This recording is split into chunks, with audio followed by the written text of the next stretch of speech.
Welcome everyone to the Amlamgog or Fort Folly First Nation Microgrid Innovation Challenge webinar. Really looking forward to today's session. But before we get into it, it's with gratitude and respect that I acknowledge the lands in which Foresight, as well as myself, operate on our traditional, ancestral, and unceded territories of the First Nation, Inuit, and Métis people.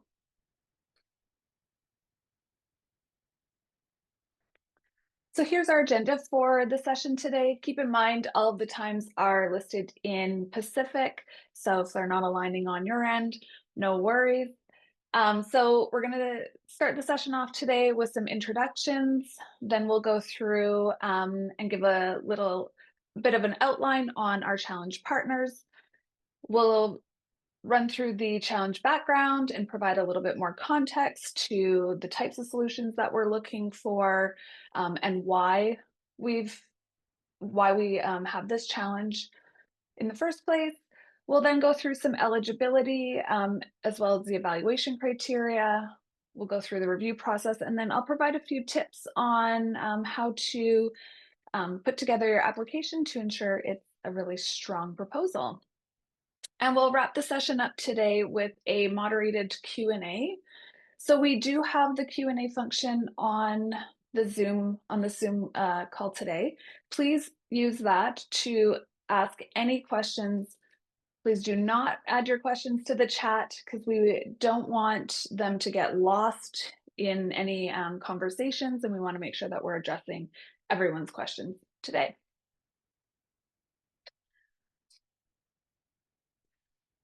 So here's our panelists for today's session. We have Tina Milner. She is the band manager for Fort Folly First Nation.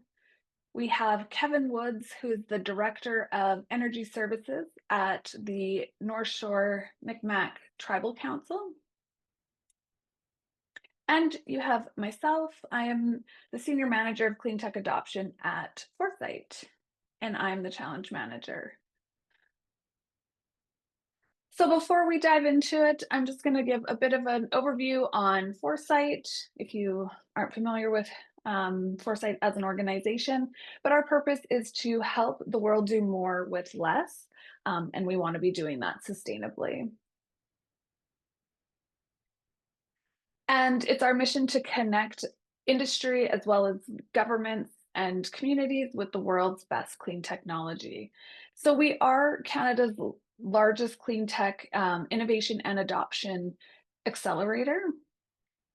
And our mission is really to de-risk and simplify public and private sector adoption of clean tech with a focus on improving productivity, profitability, and economic competitiveness. And we also want to be ensuring that we are addressing the urgent climate challenges that we are facing today. So how do we do this? We achieve it by working with partners to help them understand their sustainability or their climate needs. And our Innovation Challenge program is one way that we can support clean tech adoption. The process really involves working with our partners to understand their needs, their goals, what it is that they want to achieve, and then we connect them with, we do a call out for innovation and connect them with innovators. And here's just a high-level overview of the challenge.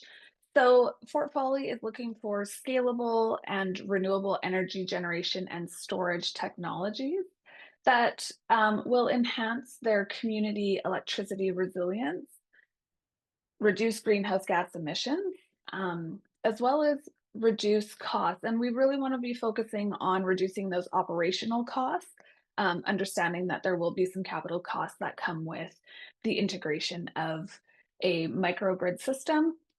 So a big focus on the reduction of operational costs.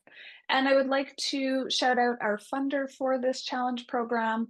So we are able to deliver this challenge with support from the Atlantic Canada Opportunities Agency.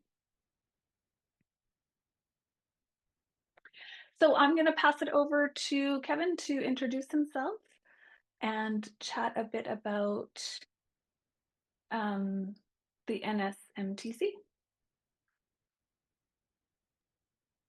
I'm not sure if we've been able to get Kevin back on the call. So, do you want to give a quick overview on his behalf? Sure. So the North Shore Mi'kmaq Tribal Council is a capacity and resource hub that supports 7 member nations with a focus in New Brunswick, as well as First Nations throughout Atlantic Canada.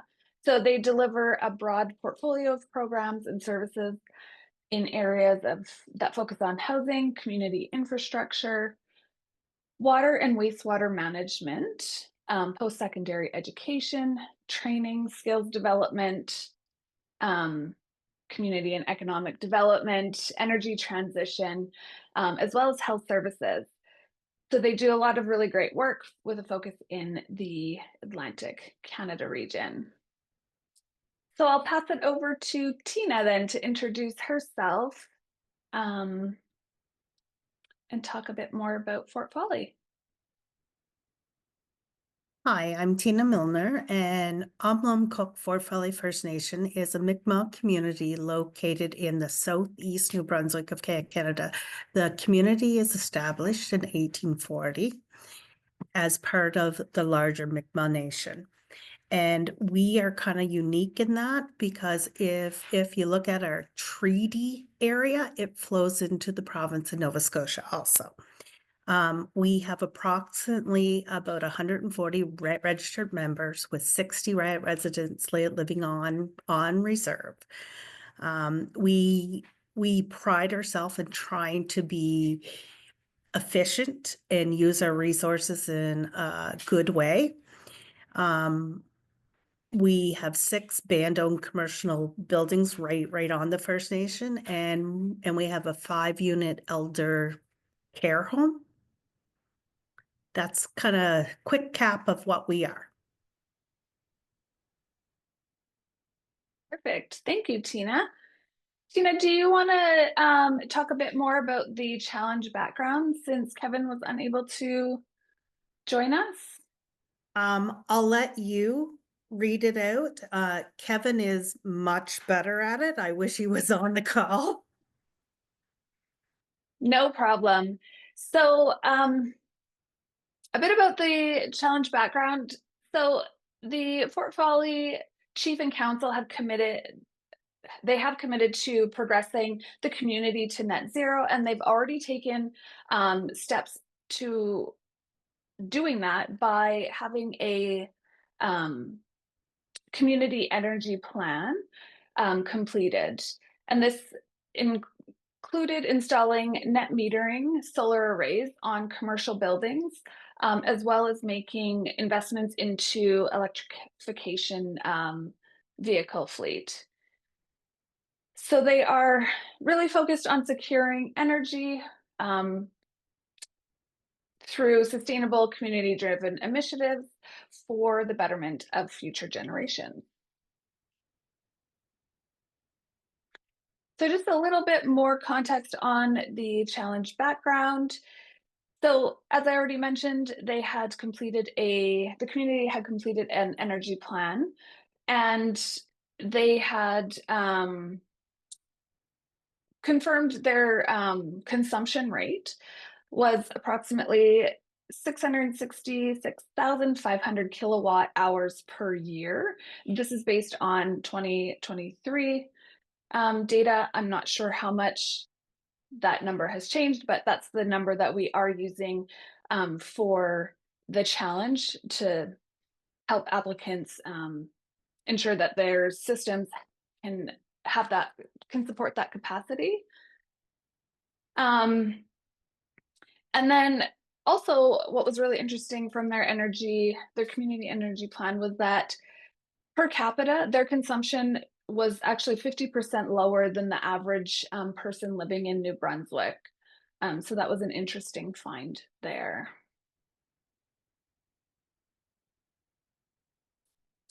So what does a successful solution look like for this challenge, or what is the outcome that we're ultimately looking to achieve? We're looking to integrate a microgrid within the community. So with a focus on decreasing the community's overall carbon footprint, as well as supporting their net zero energy goal. So as I've already mentioned, they have a strong commitment to reducing their overall footprint. And this challenge is looking to support that. They want to focus on reducing the total operating costs. So this will, when you're thinking through your application, you'll want to compare the operational costs of your system relative to the New Brunswick provincial power grid. And then they also want to ensure that the system is supporting environmental, social, and economic benefits for the community. So as I already mentioned, reducing dependency and reliance on the provincial power grid. And then with the potential of unlocking any economic opportunities for reinvestment back into social programs within the community would be seen as a benefit.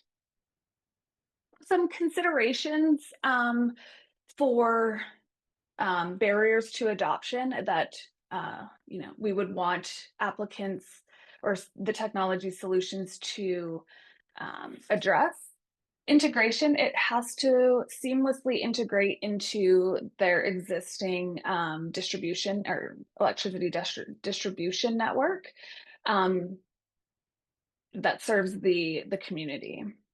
Feedstock logistics, so we want the feedstocks to be available long-term, sourced, but hopefully locally, or minimal impact around sourcing those emissions and to reduce the overall emissions associated with those feedstocks. Site locations, so some things to consider. The system will be integrated into the community, or pardon me, will be located near the community. So any considerations around noise or like off-gassing, dust, anything like that should be considered. And then operating costs, as I've already touched on, we want to ensure that it is an economical solution. So why should you apply? The opportunity for the challenge winner is to present their proposal to the Fort Folly Chief, the council, bound administration, elders, youth, as well as other community members. There's also an opportunity to showcase your solution at the Atlantic Indigenous-led Energy Symposium that will be taking place in later this year. I believe it's in October, but a great opportunity to provide a case study on or speak to a case study on your technology. And then, another outcome is to form a long-term partnership with the community around and to further develop energy demonstration projects. Here are the key dates that are associated with this challenge. So the challenge has already launched. It launched March 13th. Today is the informational webinar. Key date to keep in mind is the application window will close on April 25th at 11:59 p.m. Pacific time. So keep that in mind. I highly recommend not waiting to the last minute to submit your application. There's always somebody who has technical difficulties, and we'd hate to not have that application come through.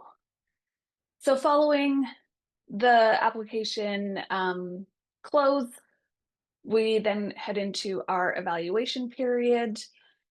We will be selecting a group of finalists and inviting them to pitch presentations. So that's where the finalists will come. They'll pitch their technology solution to the reviewer panel.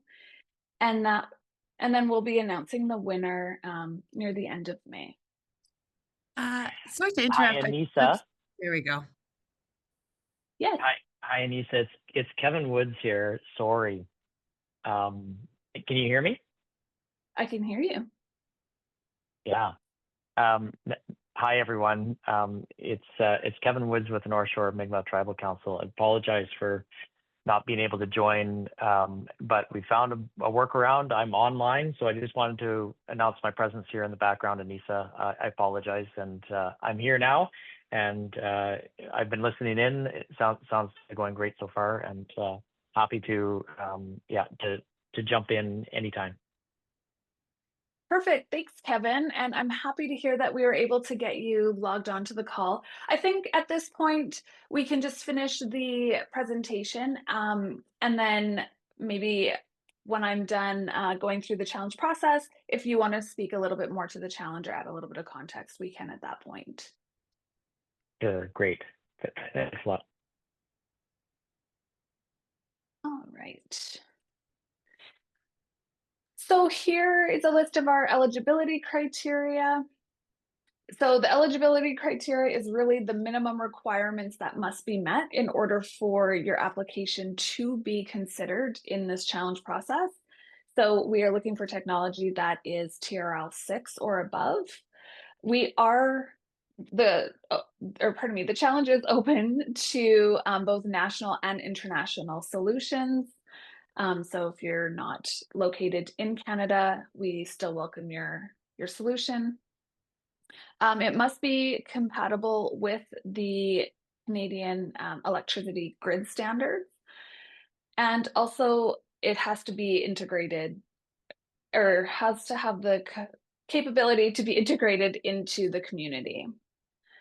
The evaluation criteria really mirrors what I had talked about earlier around addressing the technology adoption barriers that we are wanting applicants to consider. So again, just to reiterate, we're looking for a cost-effective solution. So the cost effectiveness is really speaking to the capital costs of the technology. We understand that there will be, an upfront investment. So we're going to be assessing what that upfront investment looks like. Again, ease of integration into a microgrid application, feedstock availability and transport ability, applicability to the New Brunswick energy landscape, operational cost efficiency, and then we really do want to maximize the emission reduction in comparison to the New Brunswick power grid. So here is the application review process. So as I already mentioned, the application window closes April 25th. After that point, we'll do a screening for eligibility. And this is just ensuring that you meet those minimum requirements for the challenge. Then the review committee will assess all of the applications. They will meet. They will select a group of finalists. Those finalists will be invited to pitch presentation. At that time, we will also be notifying all applicants who are not moving forward. And then after the pitch session, there'll be another committee meeting where they will select a winner, and the winner will be announced near the end of May. Here are some application tips. As I already mentioned, please do not wait till the last minute to submit your application, because we do use a challenge platform that is set to close at that 11:59 p.m. Pacific time. And we will not reopen it to accommodate any technical difficulties or issues that have come up. We, again, make sure that you meet those minimum eligibility requirements. If there's any work or pilots or any relevant information that will ensure your proposal is seen as a very strong solution, please do explain the work and like that you've completed to date. Also, try to keep your explanations of your technology very clear. Use clear, plain language if you can. You know, using jargon or industry. In maybe words that are familiar to people who are work heavily in the industry may not be helpful for our panel. And one last thing, we will be scoring the application quality. So if your application sounds like it was generated by AI, this will reflect poorly on to the judges. So just keep that in mind if you are using AI tools to develop answers to your questions or to the application questions, that we really are looking for applications to be completed using your words. If you have any questions about the application at all, or any questions about the challenge, you can reach out to the challenge website or challenge email, pardon me, at challenges@foresightcac.com. And I will get those answered for you. And now we move into our Q&A session. Kevin, did you want to jump on and say a few words before we dive into all the questions? Sure. Thanks, Denise. I really appreciate that. And I can't see the screen, but I've been listening in for the latter half at least. So thanks again. Hi again, everyone. Really like to amplify. This is a unique opportunity to build a very close working relationship with a very progressive First Nation community here in New Brunswick that has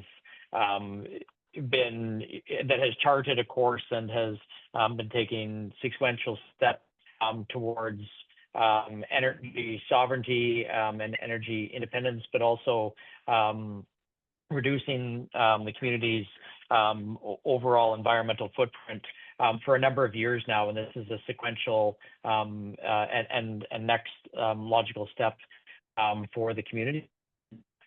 We really appreciate or bidders into this challenge.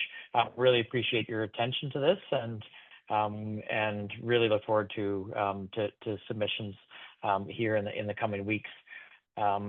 To address any questions that come up here today, and certainly if anything can't be addressed, we're happy to follow up with all participants here today downstream of the call. So again, thanks again for attention to this and for interest, and we'll look forward to hearing information could help finalize your application here in the final minutes that we have together today. Great, thanks, Kevin. So let's dive into our questions. We have a question from Derek Peters, and his question, I think, Kevin, will be directed to you. Does the community energy consumption factor in the community solar production? For example, is overall consumption less because of solar production? Yeah, so great question. Thanks, Derek. The consumption, so the consumption as noted in the package, it takes into account the productivity of the solar system already. So that's the most recent, and the solar behind the meter solar installations have been operational now for a couple of years. So there's already that gain that's been realized, and that's part of the the presentation of kind of that kilowatt hour per person per year consumption rates. That's already taking into account the productivity of the solar arrays in the community. Great, thanks, Kevin. Another one over to you. Does New Brunswick have a fixed rate of power, or is it a spot market? Yeah, New Brunswick has a fixed rate of power currently, and also, still based off of analog meters, unfortunately, and as the conversion to digital meters happens, we would be in a stronger position to provide more data on consumption profile. But what we have to date is information based off of predominantly analog meters, and it is a spot market. Sorry, it is a fixed rate market, yeah, for electricity consumption. Perfect. I have a feeling a lot of these questions are going to be going over to you, Kevin. Here's another one. Yeah. Can you explain the existing net metering solar arrays in more detail? Sure. So through MB Power does permit net metering installations up to 100 kilowatts behind the meter, and the community has maximum. There are opportunities for these already, and have installed solar installations at commercial buildings such as the band office, a commercial warehouse type building that the community utilizes, a small research and office facility, and I'm missing one in my brain here. Tina, you could jump in and help me out, but there are 4 behind the meters. The community building that's used for youth and other projects. Thanks, Tina.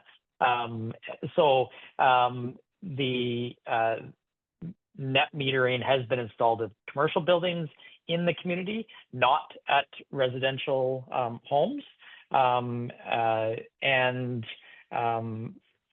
so these systems have been operational now in community since 2022, I believe. So it's made a significant dent in the community's overall energy consumption and environmental footprint, and it has been a great solution that, but based off of the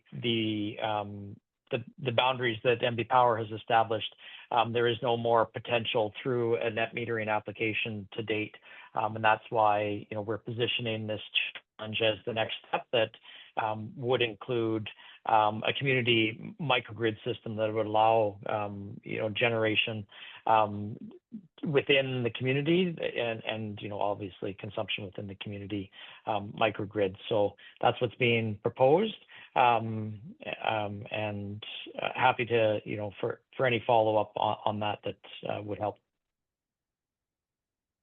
Perfect. Another question here for the team. Are there any other systems other than the solar systems that are currently being used within the community? Not that would generate electricity. There's a small biomass boiler, so wood boiler system that generates heat for one of the commercial buildings, but that's just a standalone boiler system, a wood fire boiler system that operates. No other electricity generation assets in the community at this point in time, but quite interested in that as a solution. Perfect. Next question is what microgrid controller tech are you using? Yeah, great question. So the microgrid is something that we recognize would be required. Have not designed or selected that technology platform yet, so microgrid is outside the scope of this challenge. It's something that is assumed that would be required to connect in proposed infrastructure, and if there are certain microgrids that may need to be in place to communicate with your proposed solutions, then I would suggest that just be qualified as part of your submission. But nothing has been committed to date in terms of the microgrid design, configuration, or technology selection. Great. So there's a question here. Will the pitch session be local or virtual? And they will be held virtually. Great question. And thanks for that clarification. Would you be able to describe the wider opportunity with other Mi'kmaq communities? Sure. So there in New Brunswick, there are 15 First Nation communities. Our organization, North Shore Mi'kmaq Tribal Council, is a capacity and resource hub that supports 7 Mi'kmaq nations here in the province. At Fort Folly, Amlamgog is certainly a leader in the energy transition, definitely at the forefront of the energy transition. And has taken a number of incremental steps in their energy and sustainability journey to date. So definitely is one of the communities that is leading in this space. But from experience, confidence and opportunity to work with other communities, is something that would be a high potential, as an outcome of the work that we're doing here, or the proposed to do here with Fort Folly. So there's a broader opportunity, and the Atlantic Indigenous-led Energy Symposium that happens in October 28th to 30th is a great opportunity to interface with First Nations across Atlantic Canada. So 33 First Nations across Atlantic Canada, and we anticipate, from experience, 25 to 30 First Nations in the room for that event. So the opportunity to pitch and be involved in that gathering in Moncton in October is an opportunity to again broaden the interface beyond just communities here in New Brunswick. Perfect. Thanks, Kevin. How technical should the application be? Who are the reviewers? I can kick this question off, Kevin, and then pass it over to you to add any additional information.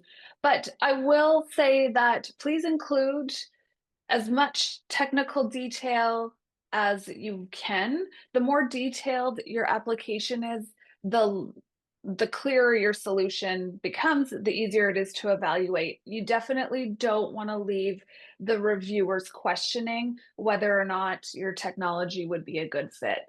So definitely include as much detail as possible. The review panel is made up of Tina, Kevin, and we have 2 other folks who work in the utility as well as the energy sector. They're not on this call today, but yeah, there's a wide range of technical aptitude within the review panel. What's the target timeline for project completion? I'm not sure if this question is referring to the challenge, or Jacob, if you have any additional context. But in terms of the challenge, so as I mentioned, the challenge closes April 25th. I think maybe Kevin, project completion, I guess having a system operating within the community. Do you have a estimated timeline for that? Yeah, so there is no defined timeline for that, but we would be talking about, I would say the operational time frame would be, something like, 2 to 3 years away, likely still. But that is, open to, further, discussion with the winning proponent, and certainly, that would be, readiness would be something that we will pay attention to. So technologies that still are a decade away may not meet the needs of the community's best interest, but deployment within the next 3, I'll say 3 years, would be the current time frame that we're working with. Some of the downstream, just to give everybody a sense of this would contribute to the build out of a business case, to seek the funding and understand the financial stack required to implement a project of this nature, and recognizing that there is more detailed engineering that would also likely need to be done in order to ready the grid within the community to be ready for incorporation of this technology. So a little bit of work that happens downstream of this challenge, but the challenge certainly helps accelerate the gathering of information that would go into development of that business case and planning for that future body of work with an engineering package. So we still are likely talking 1 to 3 years of activity before we would see an operational date. Great, thanks, Kevin. A question here around why AI-assisted applications will not be considered. It's not that your application will not be considered. We just don't want, or we're just assessing the quality of applications based on whether or not information is copied and pasted from AI tools. So moving on, is there a map of the community to delineate where the technology may be deployed? And can we post this on our challenge webpage?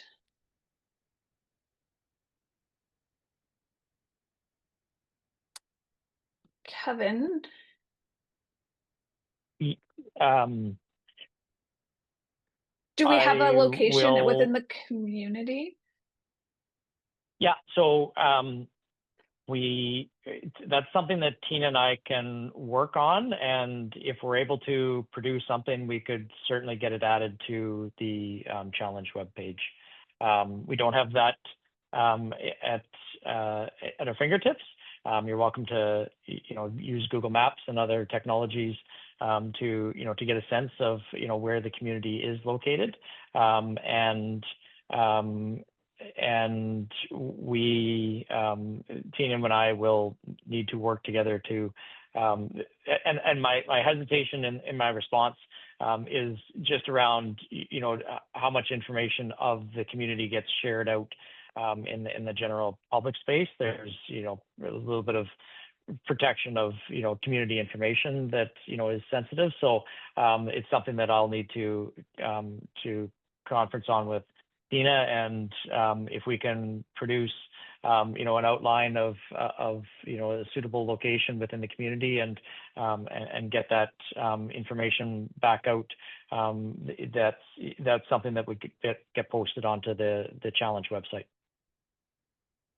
Great, thank you. Has there been consultation with NB Power regarding the creation of a community microgrid project? again, a planned activity downstream of the challenge. There is, policy work that would need to happen in parallel. We see value in the creation of a regulatory sandbox and living lab in the community, and that's this forms part of that discussion. So still to come, but we have a healthy working relationship with MB Power, and the community does directly as well. That's a planned activity that will come downstream of this challenge. Great. I'm not sure if you've touched on this or if you're able to share it, but is there a single line diagram of the electrical interconnection available? Not And available is that this relevant? time. Yeah. Okay. Yeah, not available this time. We've got, the majority of the community is served by residential connections, and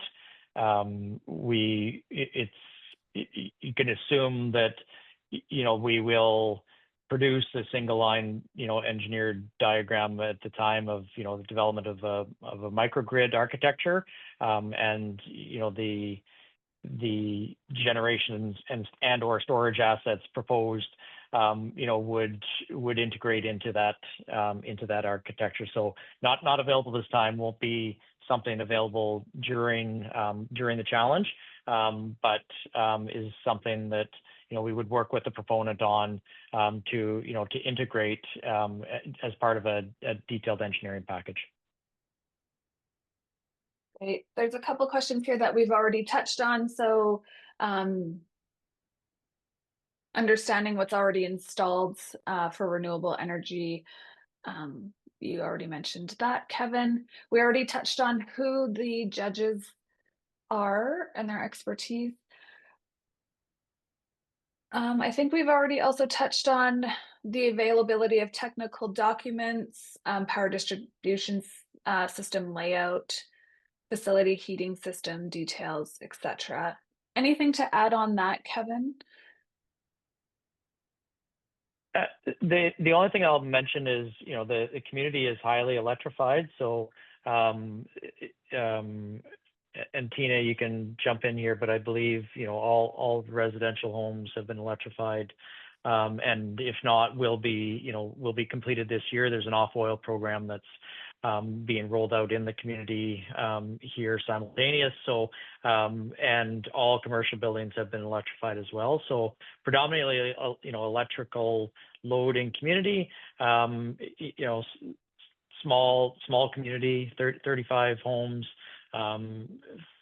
6 commercial buildings, and, reasonably small, land footprint overall. And we would, again, as part of, detailed engineering and system planning, we would work with the proponent to ensure that all of, the information is available.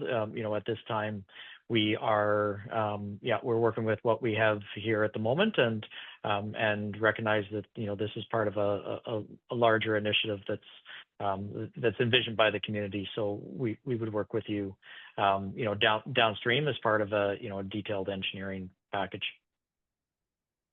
Great.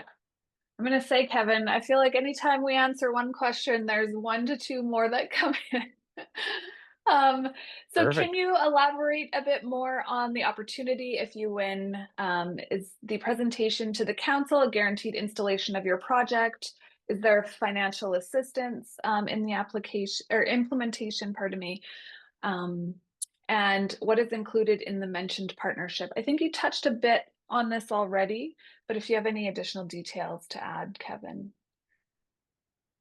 Yeah, so I'll say that relationships with communities like Amlamgog are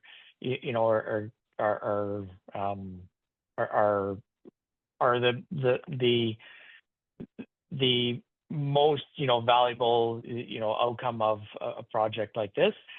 Here you've got you've got a community that's really interested in, demonstrating what communities of the future will look like, and the leadership that's coming out of Amlamgog is, to be applauded.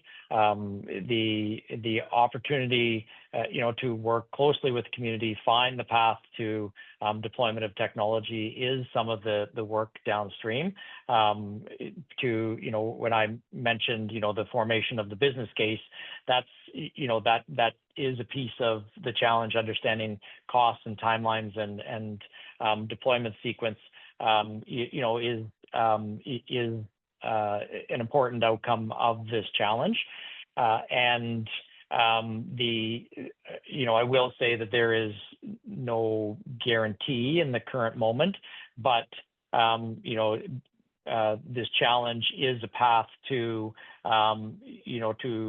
finding the opportunity to deploy innovative technology solutions, and again establish a living lab and a regulatory sandbox within which to demonstrate both technologies, but also use it as a learning ground for a utility that should see these types of systems deployed more broadly in New Brunswick and beyond. So there is work ahead for sure.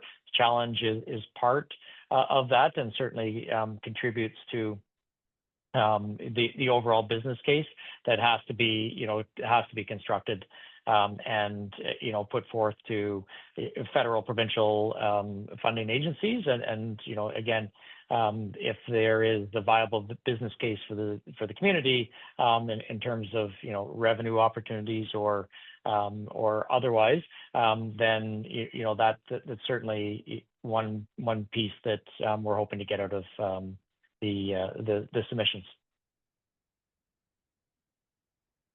Great.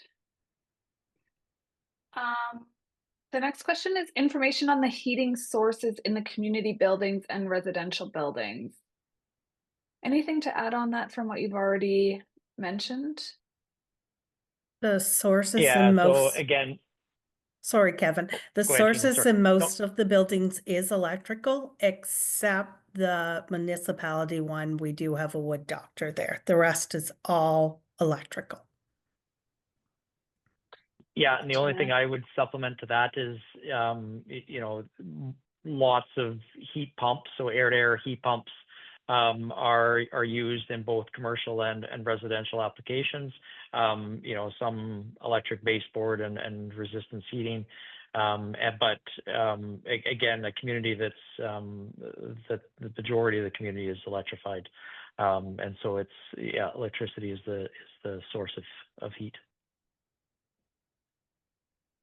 Great. The next one is, if we're an American company, do we need to factor in any tariffs on your end in our cost? I can take this one. I think if there are any tariffs that will be applied to your technology crossing the border, or the shipment of any supplies or materials, definitely include that in the total cost. 666,500 kilowatt hours, is that based on the consumption at 1 meter? Or how many meters is that? That's the community. Great question. That's the aggregate sum of all consumption in the community. So again, approximately 40 metered connections, and that's the total of all. Again, we see this as a solution that integrates into again, community microgrid as a whole, and so would envision eventually having single metered connection at as the boundary interface between the grid and the provincial grid and the microgrid, but at this time that total sum is is a summation of all the metered connections in the community. Is a wind turbine plus battery system acceptable for this challenge? I think so. Yeah. So one thing that I will share is the footprint of the community is small. Adjacency to residential needs to be considered, and would be one of the considerations that the evaluators, the judges, take into into consideration. Sorry for the double up in the word, but innovative solutions, micro wind turbines. Again, not knowing the scale, but a large grid scale turbine, modern 5 megawatt turbine may not be the best solution with the community footprint, but if there are innovative wind solutions, I think that would be something that certainly would be considered. It would check the box of helping to lower the overall environmental footprint, right? When we think of just the carbon density of that's coming from the grid, and certainly would be paired with storage, gives that long-term energy security. So those are the types of systems I think that would be acceptable for the challenge, but certainly not the only one. So, but would be adjacency to residential would be the primary concern, I think, and the overall siting would be certainly a factor of consideration. Great. We still have 32 questions to go through, and we only have 5 minutes left. Yeah. So we'll get through a couple more, but I will say that we will keep all these questions. Between Kevin, Tina, and myself, we will answer all of them, and then we will send them out in our follow-up email after this webinar within the next day or two, which will include the webinar recording, as well as some answers to these questions that we didn't get to. But we can go through one more. Are you open to any type of distributed generation, combined heat and power applications, etc.? Open to solutions that can help the community advance towards an energy sovereign state, and lower the overall environmental footprint. Advancing towards net zero carbon for the community is a commitment that has been made by Chief and Council, and incremental steps to date, and so open to solutions that help achieve those objectives. Combined heat and power certainly could see spin off residual uses for some of the excess heat. So interested in solutions that can help achieve heightened degree of energy sovereignty, and certainly lower the GHG profile for the community as a whole. Great. And our last question, do you know what the community peak power requirement is? Yeah, that's a great question. I mentioned earlier that we're working with analog meter data. We don't have a documented peak. It's something that I would almost normalize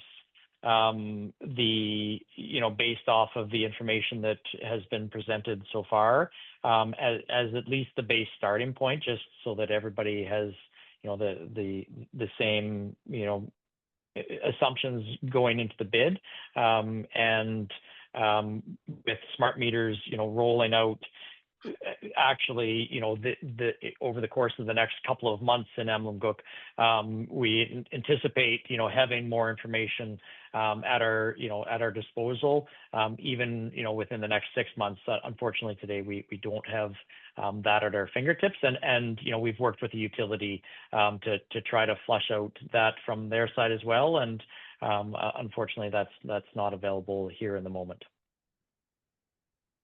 Great. Thank you so much, Kevin. Thank you, Tina, for your help answering all the questions and for the presentation. We will end the Q&A there. Just some final remarks on my end. As I mentioned, the challenge application closes on the April 25th. So please get your applications in early. If you have any questions or need support in filling out your application form, please reach out to the challenge email listed here on the screen, challenges@foresightcac.com. You can also visit the challenge webpage that is on Foresight's main site. The link is here as well for you. But with that, thank you to our panelists. Thank you all who attended. Great questions. My apologies we weren't able to get through them all. But yeah, thank you and take care.